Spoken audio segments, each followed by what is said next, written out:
महंत सिद्धेश्वरानंद सरस्वतीजी महाराज यांना मानद डॉक्टरेट. अध्यात्म आणि विज्ञानाची सांगड हीच भविष्यातील दिशा. श्रीराम शक्तीपीठ संस्थानचे सचिव तसेच भारतीय जनता पक्षाचे आध्यात्मिक आघाडी नाशिक जिल्हा ग्रामीणचे जिल्हाध्यक्ष महंत सिद्धेश्वरानंद सरस्वतीजी महाराज यांना अध्यात्म, समाजसेवा, सांस्कृतिक संवर्धन आणि राष्ट्रहितासाठी केलेल्या उल्लेखनीय कार्याची दखल घेत मानद डॉक्टरेट प्रदान करण्यात आली. या सन्मानामुळे आध्यात्मिक क्षेत्रासह सामाजिक व धार्मिक क्षेत्रात आनंदाचे वातावरण निर्माण झाले आहे. सन्मान स्वीकारल्यानंतर बोलताना महंत सिद्धेश्वरानंद सरस्वतीजी महाराज म्हणाले की अध्यात्मातूनच विज्ञानाची निर्मिती झाली आहे. विज्ञानाला योग्य दिशा देण्याचे कार्य अध्यात्म करते. त्यामुळे अध्यात्म आणि विज्ञान यांची सांगड घालणे ही आजच्या काळाची गरज आहे. या दोन्हींच्या समन्वयातूनच समाजाचा सर्वांगीण विकास शक्य आहे. यावेळी त्यांनी सांगितलं की पीठाधीश्वर राष्ट्रसंत अनंत विभूषित श्री श्री 1008 महामंडलेश्वर स्वामी सोमेश्वरानंद सरस्वतीजी महाराज पंचायती आखाडा श्री निरंजनी यांच्या प्रेरणेने गुरुकुलाची स्थापना करण्यात आली असून भारतीय संस्कृती, सनातन परंपरा, अध्यात्म आणि संस्कार यांचे जतन व संवर्धन करण्यासाठी हे गुरुकुल कार्यरत आहे. आगामी सिंहस्थ कुंभमेळ्याबाबत बोलताना त्यांनी सांगितलं की या कुंभमेळ्यात ते सक्रिय भूमिका बजावणार आहेत.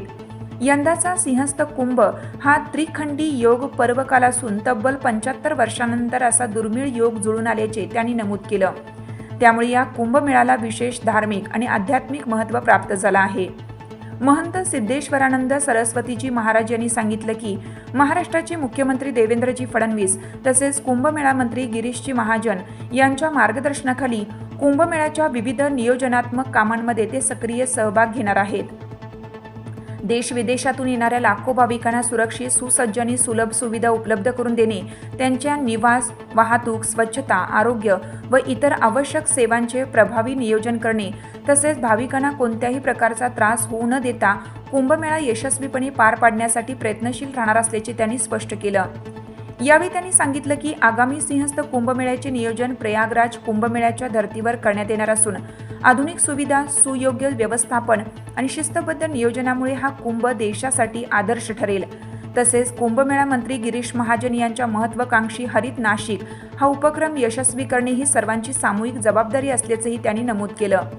पर्यावरण संवर्धन, स्वच्छता, वृक्षारोपण आणि प्लास्टिक मुक्त परिसराच्या माध्यमातून पर्यावरणपूरक सिंहस्थ कुंभमेळा साकारण्याचे उद्दिष्ट असल्याचे सांगत नागरिकांनी आणि भाविकांनी या अभियानात सक्रिय सहभाग नोंदवण्याचे आवाहन त्यांनी केलं.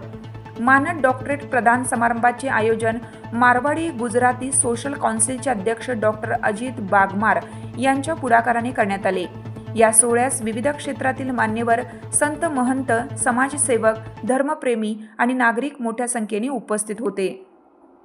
आज बघा, आपण वेगवेगळ्या क्षेत्रामध्ये काम करत असतो आणि त्या क्षेत्रामध्ये काम करत असताना कोणीतरी दखल घेत असतं.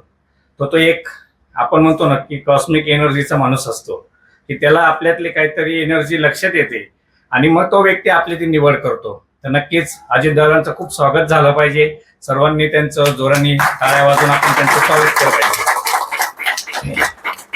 आजच्या क्षणाला असं वाटतंय की the time has come for science and spirituality. म्हणजे खरी आता अध्यात्म आणि विज्ञानाची गरज आहे. जे आपल्याला सरांनी सांगितलं की गुरुकुल ही आपली संस्कृती आहे आणि आपली पुरातन संस्कृतीमध्ये गुरुकुलाची परंपरा चालत आलेली आहे. आपले जे काही देवदेवता झाले आपण बघितले की ते सगळ्यांनी गुरुकुल परंपरेतूनच शिक्षण घेऊन पुढे आले. तर तोच मानस आम्ही सुद्धा घेतलेला आहे. म्हणून मी तो स्लोगन बोललो की सायन्स बरोबर आपल्याला अध्यात्म पण पाहिजे, कारण अध्यात्मातून सायन्सची निर्मिती झालेली आहे. मग हे करत असताना गुरुकुल परंपरा खूप महत्वाची आहे. मग आपण आमच्या स्वामीजींच्या माध्यमातून आपण एक गुरुकुल पण स्थापन केलेलं आहे. त्याला अफिलिएशन आहे सीबीएसई बोर्ड अफिलिएशन दिलेलं आहे. आजही आमच्या गुरुकुलमध्ये विद्यार्थिनी, तिसरीची विद्यार्थिनी भगवद्गीतेचा मुखगत अध्याय म्हणते. याचं कारण एकच आहे की ती गुरुकुल परंपरेमध्ये शिकते. म्हणून मला असं वाटतं एक जे महापुरुषांनी आपल्याला घडवलं, ज्या महापुरुषांमुळे आपण आज इथपर्यंत पोहोचलो, त्या महापुरुषांची आपण ओळख ठेवली पाहिजे, जाण ठेवली पाहिजे आणि त्यांच्या पावलावर पाऊल ठेवून आपण ते कार्य केलं पाहिजे. म्हणून एक थॉट आहे, thoughts of great man must never die. म्हणजे हा महापुरुषांचे विचार जे आहे ते कधीच, म्हणजे महापुरुषांचे विचार हे अमरच राहिले पाहिजे आणि त्या महापुरुषांच्या विचारावर आपण चाललं पाहिजे. अजून एक मी थॉट असं सांगेल की everything changes, nothing remains without change. Change your thought आणि यू चेंज युअर वर्ल्ड. आणि तेच आपले अजितदादा करताय, कारण ते बदलले, त्यांनी दुसऱ्याला बदलताय आणि ते आज जगालाही बदलवण्यासाठी पुढे येत आहेत. तर नक्कीच त्यांचं आपण स्वागत केलं पाहिजे. आज हा खूप खूप छान असा कार्यक्रम, सगळे डॉक्टर आहेत, जेवढे पुरस्कारार्थी आहेत तर सगळ्यांचं खूप खूप अभिनंदन. आणि असेच कार्य अजितदादांकडनं पुढे घडत राहो हीच ईश्वर चरणी प्रार्थना. जय श्रीराम. मानद डॉक्टरेट पदवी आपल्याला या ठिकाणी बहाल करण्यात आली आहे. काय भावना आहे, काय सांगाल? सर्वांना जय श्रीराम. सर्वप्रथम तर सर्व नाशिककरांचं खूप खूप अभिनंदन करतो.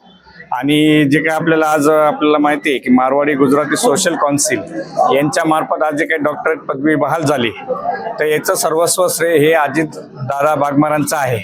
कारण त्यांनी या सर्वातून प्रत्येकाची निवड करून प्रत्येकाला योग्य तो सन्मान देऊन तिथपर्यंत पोहोचवण्याचं काम केलं, जेणेकरून समाजामध्ये वेगवेगळ्या स्तरावर आपण काम करत असताना कुठेतरी आपल्याला एक प्रेरणा हवी असते.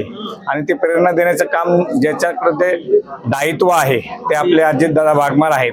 नक्कीच मला असं वाटतं की आज त्यांनी सगळ्या पुरस्कारार्थ्यांना जे काही डॉक्टरेट असेल किंवा महाराष्ट्र गौरव पुरस्कार असेल, भारत गौरव पुरस्कार असेल, किंवा आपण बघितलं की दिल्लीवरनं जे आपले यजमान आले त्यांना आपण विश्वरत्न म्हणून पुरस्कार दिला. तर नक्कीच हे कार्य प्रत्येकाकडनं होणं गरजेचं आहे, कारण प्रत्येकाला मोटिवेशन मिळणं खूप गरजेचं आहे.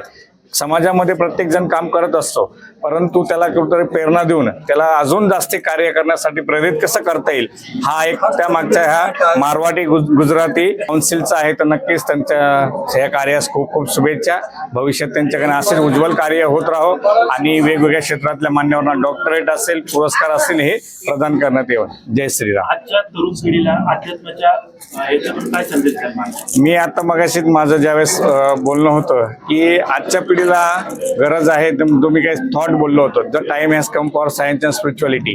कारण आज आपण बघतो की समाजामध्ये वेगवेगळ्या स्तरावर मुलं शिकतात, सुसंस्कारित नसतात, परंतु ते शिक्षण घेतात ना उच्चस्थ पदावर जातात. आणि जसं माईंनी सांगितलं मगाशी की शिकल्यानंतर काय होतं की माणूस हा सेल्फिश होतो, आणि सेल्फिश झाल्यानंतर तो फक्त त्याच्यापुरता विचार करतो. आणि समाजामध्ये म्हणजे की आपल्याला आईवडिलांनी आपल्याला लहानाचं मोठं केलेलं असतं, त्याच्या शिक्षणासाठी अमाप कष्ट केलेले असतात. कधी कधी आपण बघतो की जर पैसे नसेल तर शेती विकतो, आई वडील शेती विकतात आणि त्याच्यातून त्या मुलाला घडवतात. कालांतराने तो मुलगा घडल्यानंतर काय होतं की तो त्याच्या स्वतःपुरता विचार करतो, तो आई वडिलांचा विचार न करता, समाजाचा विचार न करता, कुठल्याही घटकाचा विचार न करता त्याच्या स्वतःसाठी तो स्वार्थ साधतो. आणि त्यामुळे आई वडिलांची जी अपेक्षा असते की मुलांनी मोठं झाल्यानंतर भविष्यामध्ये तो आपला आधार व्हावा, समाजासाठी त्यांनी कार्य करावं, ही अपेक्षा आई वडिलांची असते. आणि कालांतराने ती अपेक्षा त्यांची भंग होते. आणि मगाशीच सांगितलं की हे जे काही ओल्ड एज होम आहे, वृद्धाश्रम वाढण्याचं कारणच हे आहे. तुम्ही बघा, शेतकऱ्याच्या मुलाचे आई वडील ओल्ड एज होम मध्ये नसतात, परंतु जो चांगला शिकलेला आहे त्याचे मुलं त्यांचे आई वडील ओल्ड एज होमला असतात. हे यामागचं कारणच हे आहे की मुलांनी आज प्रेरित व्हावं, संस्कार घ्यावे. आणि जसं की साहेबांनी मगाशी सांगितलं की गुरुकुलच्या माध्यमातून पुढे भविष्य घडवावं, संस्कार मिळावे आणि ती पुढे पिढी जी आहे तो सुसंस्कारित व्हावी आणि आध्यात्मिक आणि वैज्ञानिक पण व्हावी.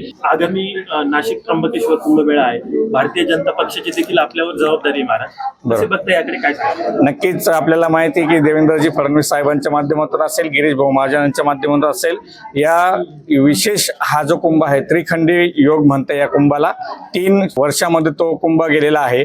आपण बघत असाल की 26 मध्ये ध्वजारोहण आहे, 27ला जे का आपण आता अमृत स्नान म्हणून संबोधलं आहे ते अमृत स्नान आहे, 30 मध्ये ध्वजा अवतरण आहे. तर हा 75 वर्षानंतर आलेला हा योग आहे आणि हा योग त्रिखंडी योग पर्वकाल असं SIL म्हणतात.